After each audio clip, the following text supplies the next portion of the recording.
हमेशा सबसे पहले माँ नर्मदा को नमन करता हूँ और उनका स्वरूप मैधाताई जिनसे हमको हमेशा प्रेरणा मिलती संघर्ष करने की, उनको प्रणाम करता हूँ। और मंचासीन गुरुजनों, जैन साहब, डॉक्टर साहब और तमाम मेरे वरिष्ठ साथी जनों और आप सब यहाँ पर युवा साथी और संघर्ष के साथी, आप सबको प्रणाम है। साथियों, आज का जो ये प्रोग्राम है तिरंगा सोशल ग्रुप और नर्मदा बचाओ आंदोलन के बैनर तले, कार्यक्रम का नाम है सर्वधर्म संभाव। आज जब ये हम बात करते हैं सर्वधर्म संभाव की, तो आज इस कार्यक्रम की मुझे लगता है कि इसका मैसेज हर व्यक्ति तक जाना चाहिए, क्योंकि आज के दौर में सबसे ज्यादा जरूरत है सर्वधर्म संभाव की। क्योंकि इस देश में दो विचारधाराएं चलती है। जो देश आजादी से पहले से पनप रही है वो विचारधारा आज भी जिंदा है। मैं कभी कभी सोचता हूं कि जो वर्तमान की दौर की जो विचारधारा हम पर हावी हो रही है, ये अगर उस दौरान अगर ये विचारधाराओं के हाथों में सत्ता आ जाती तो क्या होता। जिनको राष्ट्रपिता, जिन्होंने सत्य अहिंसा का हमको पाठ पढ़ाया, हम आज सबूतों के साथ में देख रहे हैं, हमारे आंखों देखा देख रहे हैं कि जो देश सत्य अहिंसा का के रास्ते पर चलकर जिसने अपने आजादी प्राप्त करी, वो देश आज हम हैं। और जिन्होंने संघर्ष करके आजादी प्राप्त करी है, वो देश भी उसके उदाहरण हैं, जैसे बांग्लादेश, श्रीलंका। इन्होंने खूनी संघर्ष से आजादी प्राप्त की। उन देशों का आज भी धड़ा नहीं लगा। और एक हमारा देश, बापू ने जिनको सत्य अहिंसा का पाठ पढ़ाकर हमको आजादी दिलाई, आज हम लोकतंत्र को सबसे बड़ा लोकतंत्र कहलाते हैं। साथियों, उस दौरान नाथूराम गोडसे नामक आतंकवादी ने उनको गोली मारकर उनकी हत्या करी। और उनकी हत्या करने वाले, उनकी नाथूराम गोडसे के विचारक आज भी सेलिब्रेट करते हैं।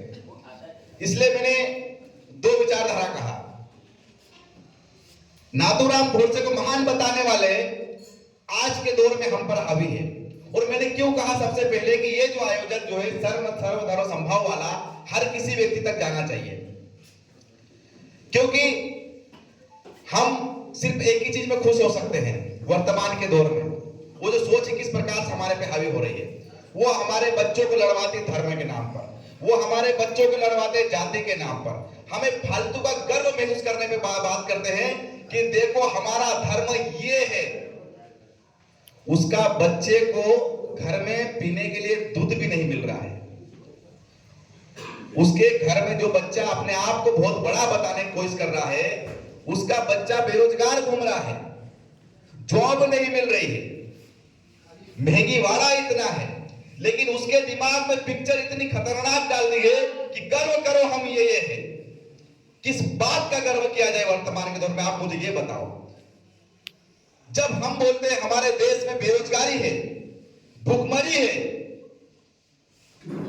पासपोर्ट की रैंकिंग सबसे निचले स्तर पर है, जीडीपी सबसे कम है, तो हमको आसानी से बोल दिया जाता है कि गर्व करो कि तुम भारत में पैदा हुए। पाकिस्तान को देखो, अरे हम क्यों पाकिस्तान की बात करें, हम क्यों धर्म की बात करें।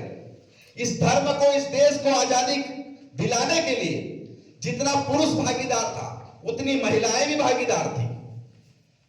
जितना हिंदू ने संघर्ष किया, उतना मुसलमान ने भी संघर्ष किया, सिख ने भी संघर्ष किया, तमाम लोगों ने संघर्ष किया। उस दौरान हमने कभी नहीं पूछा।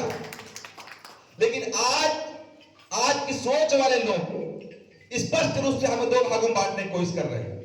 जब हम बात करते हैं, अब सोशल मीडिया में एक नई चीज चल रही है, डीप सेक का नाम सुना होगा आप लोगों ने, कि चाइना ने डीप सेक बनाया, चैट जीपीटी अमेरिका ने बनाई, यूएसए ने चैट जीपीटी बना लिया, इतनी उसकी इंडेक्स है, चाइना ने ये कर लिया, चांद पर जाने की बात कर रहे हैं। हम लोग क्या कर रहे हैं, हमारी सरकार वर्तमान इस ओर जाना ही नहीं है।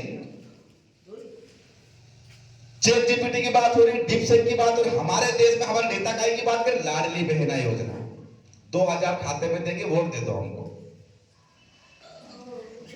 हमारे बच्चों के साथ में इतना ज्यादा अन्याय हो रहा है, आने वाले पीढ़ी जिस समय हमको संघर्ष करना चाहिए। आज हमारे साथ में जब 1990 के दौर में हम पढ़ रहे थे तो चाइना और भारत की जीडीपी एक जैसी थी, पर इनकम जो कैपिटा जो होता है कमाने का हमसे कहीं गुना दूसरे देशों के लोगों के लिए, लेकिन हमको फालतू चीजों में हमको गर्व कहने किया जा रहा है। आज इसलिए मैंने कहा सर्वधर्म संभव जैसे कार्यक्रम आयोजन होना चाहिए कि हमें सभी धर्मों का सम्मान करना है। ये हमारी लड़ाई नहीं है, हमारी लड़ाई हमारे पेट से है। हमको पेट के लिए लड़ना है, हमारे बच्चों रोजगार के लिए लड़ना है। हमारे आज हम हॉस्पिटल में जाएंगे तो वहां पर सही डॉक्टर अवेलेबल नहीं है, नर्स अवेलेबल नहीं है। शिक्षा में जाएंगे तो एक तरह लाखों रुपए फीस लग रही है। जो अमीर है अपने बच्चों को अच्छी स्कूलों में पढ़ाए, गरीब को हमारे बच्चों को अच्छी शिक्षा नहीं है। इस और लड़ाई लड़ना चाहिए, न कि हमें किस और लड़ाई लड़ना चाहिए, जाति धर्म। इसलिए ऐसे कार्यक्रम हमको जरूरत है सर्वधर्म संभव। हमारी ये लड़ाई नहीं है, हमारी ये लड़ाई है सभी धर्मों का हम सम्मान करें। क्योंकि अगर कभी हमने जाति धर्म करना बंद कर दिया, हिंदू मुसलमान करना बंद कर दिया, तो फिर हम बात करें रोजगार की बात करेंगे, फिर हम अच्छे हॉस्पिटल मांगेंगे, अच्छा स्वास्थ्य विभाग मांगेंगे। हम बात करें हमको फोकट का 2000 रुपए नहीं चाहिए, हमको चाहिए रोजगार। हम इसकी बात करें, हम इसकी बात नहीं करें, इसलिए हिंदू मुस्लिम सिख ईसाई किया जा रहा है। साथियों इस बात को समझना चाहिए और इसलिए इस कार्यक्रम को आयोजन करने वाली टीम और वोट में उनके लिए एक बार जोरदार तालियां बजाइए, क्योंकि हमें हमारे मुद्दों से नहीं भटकना है। साथियों हमारे जो कार्य उसे नहीं भटकना है। हमारे वक्ताओं ने बहुत अच्छी बात बताई, हमें आगे भी सुनना है। मैं चाहूंगा कि उनको हम अच्छे सुने। बहुत बहुत धन्यवाद। इंकलाब जिंदाबाद, बिरसा मुंडा अमर रहे, कंट्या भील अमर रहे, भगत सिंह, महात्मा गांधी, तमाम जिन्होंने हमारे संघर्ष सभी लोग अमर रहे। बहुत बहुत धन्यवाद।